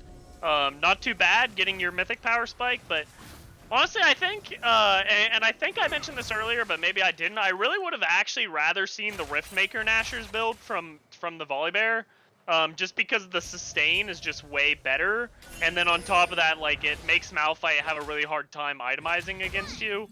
So, I don't know about this Volibear build at the moment, but hopefully it comes back and and you know, shows us some good things.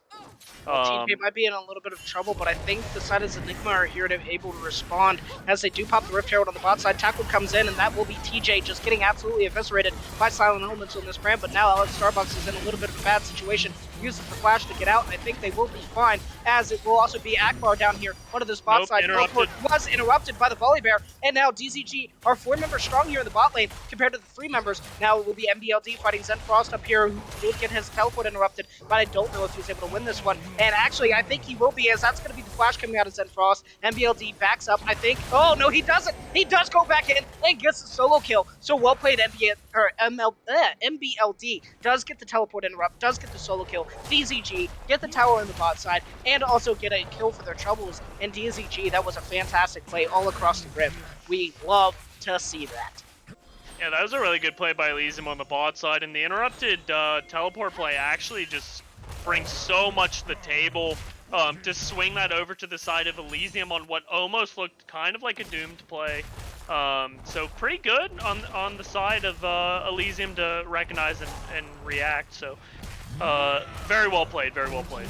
And they get the top tower too. And one of the things that I was a little upset to see is that the Rift Herald did just based on that previous fight that we saw earlier following the second Drake, the Rift Herald wasn't able to be utilized pre-14 minutes. And I was like, oh, well, you know, that's super unfortunate. But DZG just were able to come back onto the map, look for something with the Ashe all alone by themselves, and, you know, Zenigma was in the perfect position to respond. They had the teleport available in the Malphite.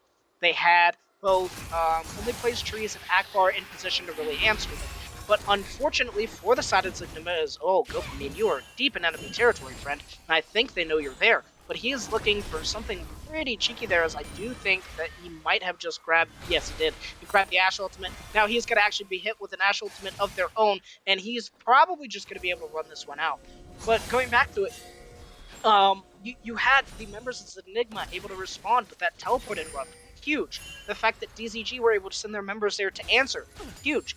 I think they should have been punished so heavily for that, as Zen Frost might be looking on a Morpheus, does go in, followed up by Akbar almost immediately. That will be a flash, 90 caliber net to get out. Silent Elements did not get there in time to be able to stand in front. MBLT is now here in the mid lane, and he goes in, and it will be Zen Frost who falls, immediately followed up with Silent Elements getting the kill onto the Morgana as well. DZG just striking back. Could have been a little bit cleaner, but Silent Elements not able to get in there in time to block the ultimate.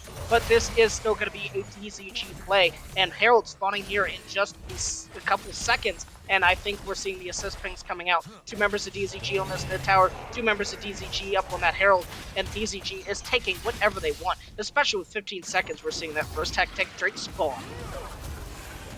Yeah, thoughts ringing through my head right now is DGZ, DGZ, TGZ, let's go! But it does look like they're going to contest this third Drake, puts him on soul point, and honestly, like, the sway of gold, you know, they're only 2k ahead on the side of Elysium, but after this fight, well, 3k, excuse me, after this fight, you know, I do think Elysium just takes this. All of your gold, as you said earlier, was on Morgana, so, like, as soon as she goes down, like, everything they've earned thus far is just not here. Poppy ultimate, casted, and spent wide. Malphite's still waiting on his unstoppable force here, but that is a great trap wall set up by Morpheus frontlining. Right yeah, we gotta be a little bit scary. You know, you're grouping, they have a Malphite, but it's gonna be Poppy who actually looks for the play now. Gets on top of Alcidius, but Morpheus instantly gets disrespect position and does get blown up. Now the damage coming out will be swapping out his Gopamine. I think he utilized his own unstoppable onslaught. Damage pattern still not looking too great for the side of DZG. DJ is alive, Akbar is still alive, and it will be an ace coming in from Zenigma. DZG just disrespected the tools available to the side of Zenigma, and it will be their Drake at the end of the day. Yeah, Singularity just waits for them to group up and just, you know, hits the R button. Really unfortunate that Morpheus, for the most of that fight, was actually just frontlining. And then on top of that, like, both carries just standing on top of each other. Like, you want to kind of be around one another to, like, help peel, etc. But, like, especially into their team comp, you do not want to be together, and just, you know, Elysium does not recognize that before the Drake fight. So, still 1k up gold, but, I mean, essentially, the once 0-4 Ashe back in the game, You know, your Auction's kind of back in the game. Wombo combo from Malphite gets stronger after that play. Just really an unfortunate gold swing coming over to the side. You know, well, actually not unfortunate for Singularity, but, you know, unfortunate for the side of Elysium, so. And one thing that I wish I would have seen from Elysium is they had access to the Herald if you really wanted to contest that, especially since after winning that top lane play, you didn't reset. So your 3k gold lead wasn't actually really a 3k gold lead. You didn't spend the gold. All the members of Zenigma just reset, so they're actually probably in a little bit better position item-wise, but that will be an Ash ultimate coming out on Silent Elements. You have to think he falls, he flashes out, but it will be TJ going on a rampage, some damage coming back over, but it will not be enough, and I just think they mispositioned a little bit there trying to get that mid lane tower. But dialing back, they had access to the Herald, so if you want to still contest that Drake without resetting, you need to apply pressure somewhere else and give them an option. That Caitlyn ultimate coming out there almost does take down TJ. That would have been a beautiful shutdown if Morpheus was able to pick it up. But it's, you know, it's getting that greed in. It's like, well, we could take everything. I don't know if you can take everything here. So you're going to pop this Herald here just to get that last little bit of damage onto that mid lane tower and open up this map. Gopamine now coming on to Akbar. Camel Black Shield coming out as Morgana was in the right position here. Now damage going out onto Gopamine. He's ticking, but will it be enough for him to be able to turn around and get... Oh, he did not step underneath that tower to block that. It will be Akbar picking up another kill. 4-1 on this Auction, and he is looking dangerous. This is no longer just a single threat coming out of the side of Zenigma. They have multiple members sitting on a lot of gold here. Caitlyn, Ash is strong, but now will be Alex Starbucks looking down here onto Akbar Camel. He does have the position here as that hookshot will come in by him a lot of distance here. Starbucks looking to get on top of him, does flash forward, does hit him with the ultimate, and gets a lot of damage out here, but tackle is not available, will be enough. The tick does come down, 800 gold going into Alex Starbucks' pocket. You like to see it, DZG, responding somehow on this map, but they still need to be careful. Alcinius is strong, Akshan is strong, Ash is strong. It is no longer just a single point of contention from the side of Zenigma here, Neebs. Yeah, I might have jinxed Elysium there. I'm sorry to have said that, guys. You know, maybe I'll just keep my mouth shut next time. But, yeah, I mean, Gopamine, man, just walk towards your minions. They block the ultimate as well. You know, it's not only the tower. He very easily could have stopped that Auction execute, but... You know, maybe that wouldn't have allowed Poppy and her incredible electrocute to get that shutdown on the Auction. So, you know, all things considered, not too bad. Still rocking about a 2k gold lead on the side of Elysium. The real question is, Jace, what does Elysium need to do to make sure that they're not going to lose their lead here? I think they either need to look for the aggressive options themselves, right? You have a stronger Malphite ultimate than Malphite has. Or look for something like this. This is going to be a beautiful pick when Akbar Camel uses the hookshot, but Poppy is now here, tackles him into the wall. Dopamine following up, damage coming in, and will be Silent Elements, who does get the kill. And, Alyssa, if we could get a look onto this, this brand to see how many Dark Harvest procs he has. His damage output this game is going to be strong, but we are now seeing the side of Zenigma swap over to this Nash, as that was Funk Facts on this Dark Harvest, and DZG are not. This is an answer. I think they know it's here. We are seeing the teleport coming out from both Gopamine and the side of MLB and DZG, like I wanted to see, they do get the aggressive here. They now going in, they do get the kill on the Rel, they now get the kill onto TJ. It will be Alcinius falling, and it will be the ace coming in for DZG. It wasn't a clean ace, Silent Elements did die for the sins of the team, but that is 5 members dying on the side of Zenigma, because Akshan did die earlier, and this will be Nash going into the pocket.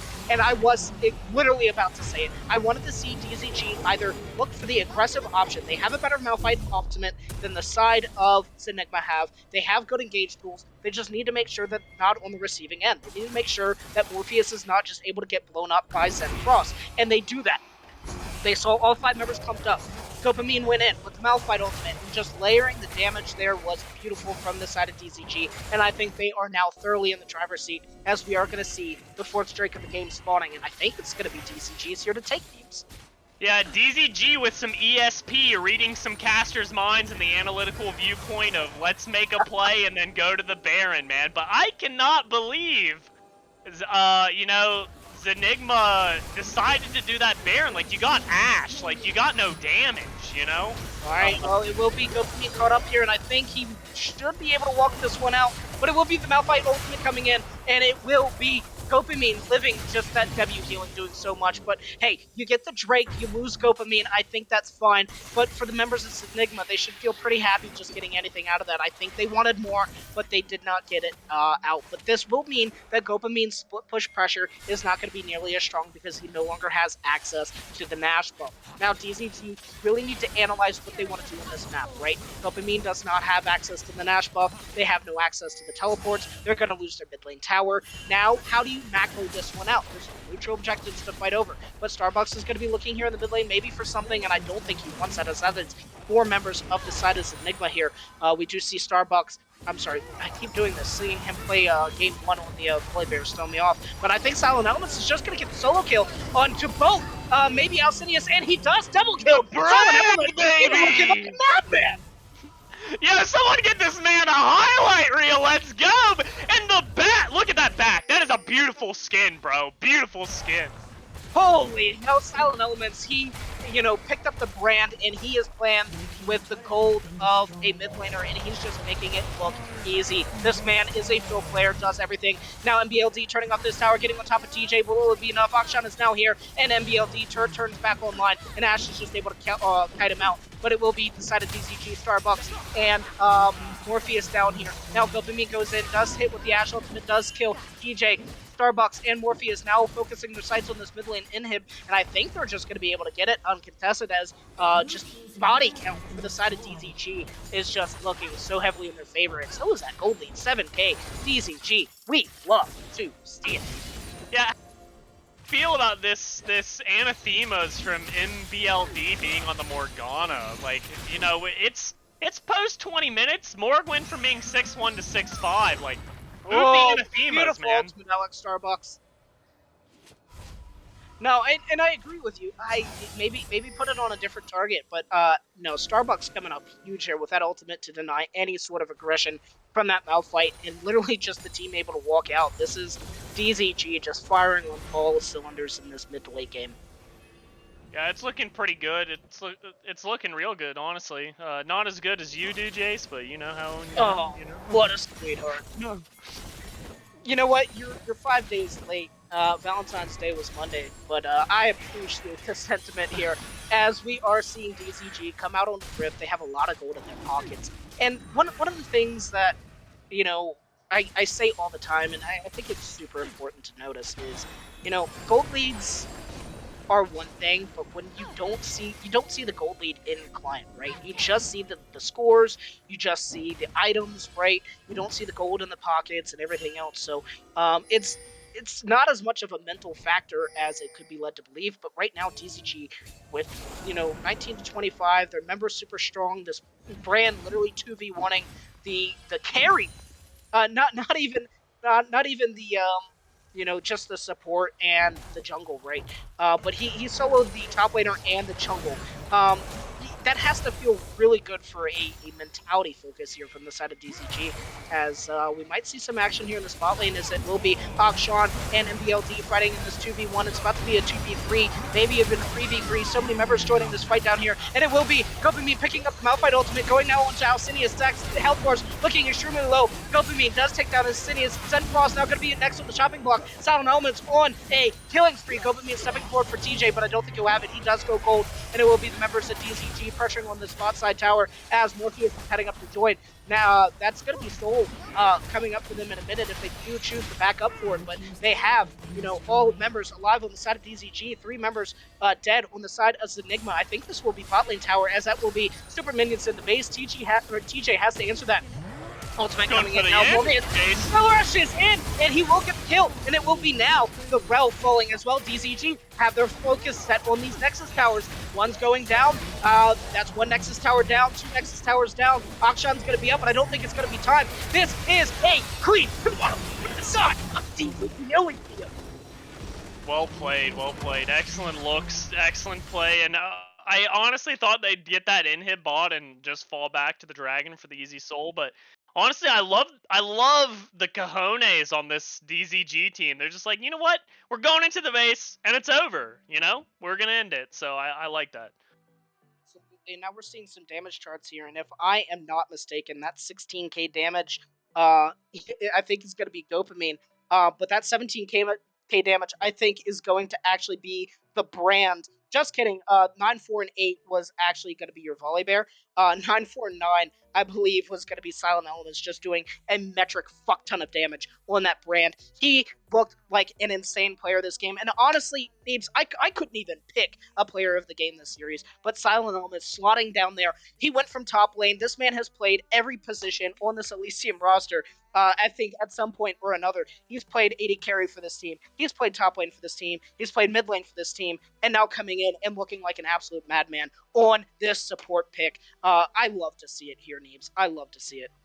Yeah, I really think that 2v1 bot lane, just an incredible look at the swap from Elysium's top laner into the support role, allowing him to like get a carry champion on top of swapping roles. Definitely a beautiful look, and I think he'll be a really good asset into the following weeks of Runeterra Academy.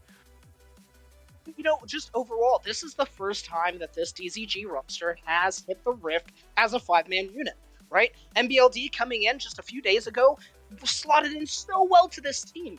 The looks that he was getting. Gopamine, game 1 on the Nico, looked like an absolute madman, and then turning around and getting his late Christmas gift of a free Malphite ultimate on this Sylas did absolute work. And then we also saw the looks coming out of here from LX Starbucks on this Poppy, just generating so much momentum for this team. It was fantastic to see DZG Elysium firing literally on all cylinders. Every single member of this team showed up tonight, and this 5-man unit looks so dangerous, Neebs. Yeah, I think they were looking pretty good, and I'm really looking forward to next week, seeing them play. Especially after another week of practice to clean up everything. Well, hey, I want to say GG's. Go ahead.